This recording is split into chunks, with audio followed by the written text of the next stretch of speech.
questions, go ahead. Yeah, you had mentioned David and Goliath. The Democrats feel like they've got the David. Where do you realistically feel your role is in this election? I don't think they've got the David. I think that when they realized that I was getting into the race, they knew they had a real shot. That's why they went and recruited a long-time, well-funded, not to bash on trial lawyer who makes his money off government because he's in front of judges that he gets to appoint. So he's making money off government. And so not only that, but the Democratic National Committee has gotten involved. So it's basically David versus a couple of Goliaths. But that said, I think we got a real shot because I've got the message. They've got the same message. It's flip sides of the same coin. Heads, they get more power. Tails, you lose more of your freedom. What choice is that? You know, you got a choice between the warfare state or the welfare state. A choice between one guy that wants to take all of your liberties and most of your money, and another guy that wants to take all of your money and most of your liberties. That's a false choice. Okay, you said the Democrats felt like they had a chance once you got in the race. Yeah. So where do you feel your draw is going to come from? Well, what voters? There's 700,000 independents. You know, 48% of the people in this country, I haven't narrowed it down to South Carolina, but I've got somebody working on it.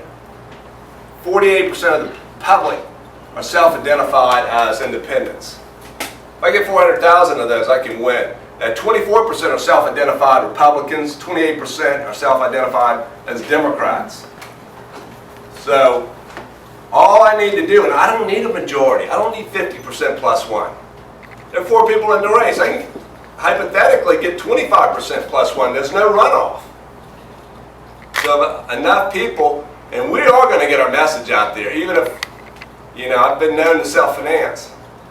I spent 10 years ago $2.7 million and came within 1 point. I could have asked for a recount, but I didn't.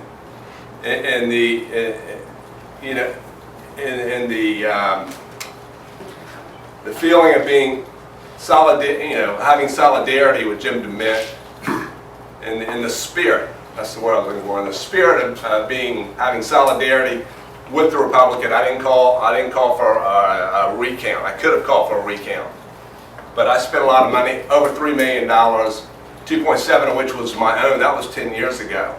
So if we need to, we can spend as much money as possible to get our message out. And they are afraid. Let me repeat. Lindsey Graham is afraid because, and I wish there was an abler person, a more perfect messenger. I'll address the 900-pound elephant in the room.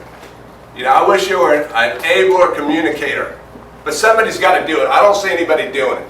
But he is afraid because somebody with an unafraid, uncompromising voice is going to step forward and call these two parties what they truly are. Thieves of our livelihoods and our liberties. And that's what I'm going to do every day until November 4th. Any other questions? Yes, sir. When I say, who are you going to vote for, or are you going to vote for Lindsey? They tell me yes, even though they know he votes conservative only 50% of the time. At least they know he's going to vote 50% their way. How are you going to get past people with that kind of thought?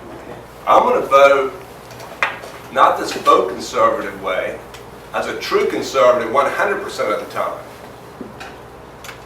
Yeah. And I'm ideologically consistent when it comes to life, liberty, pursuit of happiness, as you determine it, not as the state would dictate it to you. You know, I believe firmly that we have to retake this country back from the two-party duopoly on power in Washington that's running this country into the ground. He is what they call the indispensable Republican. Whenever they want to pass a bill and they need bipartisanship, they get Lindsey Graham. When Hillary Clinton, when she came down to Furman to give her talk, It was a tongue-in-cheek joke, but she was serious. She said, okay, Lindsay, he was up for election, 2008. What's going to help you the most? If I bash you or praise you? Tell me what to do. They want him back. They need him back. To pass climate control, which is a suicide pact with our economy. They tried it in Australia. They repealed it. It cost tens of thousands of jobs. It would increase prices, energy prices, $4,000 per family. He co-wrote it with John Kerry. And John Kerry's wife, Teresa Hines, she runs this big green organization. She finally handed it off to her son. And her son makes Teresa look like, you know, some big polluter. I mean, these are radical groups that are trying to destroy our economy. And he's right there in bed with them. And you know what? I don't think the other guy could be any worse. I really don't. Yes? I guess you reach those people. You're here with us today, but what is your entree with the other groups who are Republican groups or independent groups to get that message out? Be honest with you, I'm sort of here honing and refining my message because it's kind of rusty. I'm new at that. I haven't been doing this for a while. I could talk to, and Nancy Mace told me this, you can talk to a group of 500 people every day till election and you'll get 1/8 of 1%. It's the message. I feel I have the right message and the money. And we got to put the money on TV, on the internet, social media. This man has a glass jaw and we're getting ready to Republican or the Yes, Democrat ma'am. here. I've just been blown away about what happened in Mississippi. McDaniel, was that his name? Chris McDaniel, yes, ma'am. You know, every time I read something, I've just been like, wow, the Republicans are just walking all over the conservative Tea Party. They won't even ensure the fairness of their own primary. This was not a case of an independent and a Republican or a Democrat and a Republican. This was a Republican and a Republican. And that not even conscious of the image they have, with no disrespect to all the guys like me, they endorsed an old white guy who's been in office for 120 years over a guy with a younger, vibrant, more clear, and more a message, more consistent with what they're supposed to be about. They helped. They put their thumb on the scales for a guy who is the very personification of what the Democrats say the Republican Party is. A bunch of old white guys. Entrenched, because, sorry, I'm an old white guy, I can say it. But Scott, there is a group out there, they use a Republican conservative name, and it's, I got a little CRT. National Republican Trust PAC. Yeah. I'm the founder. No. That's not it. Conservatarians?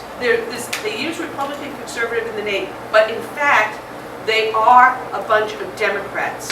And there is a direct link to George Soros. So be careful about what you're looking at, as who's backing what. Speaking of Soros, when our U.S. Senator, senior senator, co-wrote the cap and trade article that was featured in the New York Times, it was promoted by a group that was funded by Soros.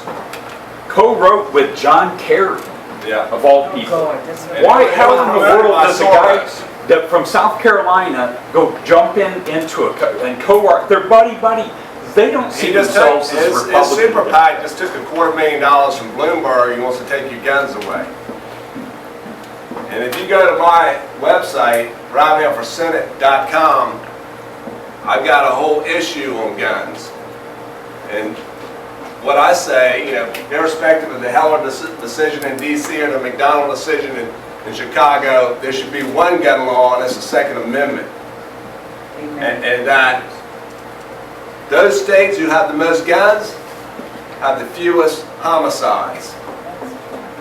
That murder, that terrible rampage that happened in Colorado, the guy drove by 5 movie theaters that allowed guns to find the one movie theater that disallowed the guns.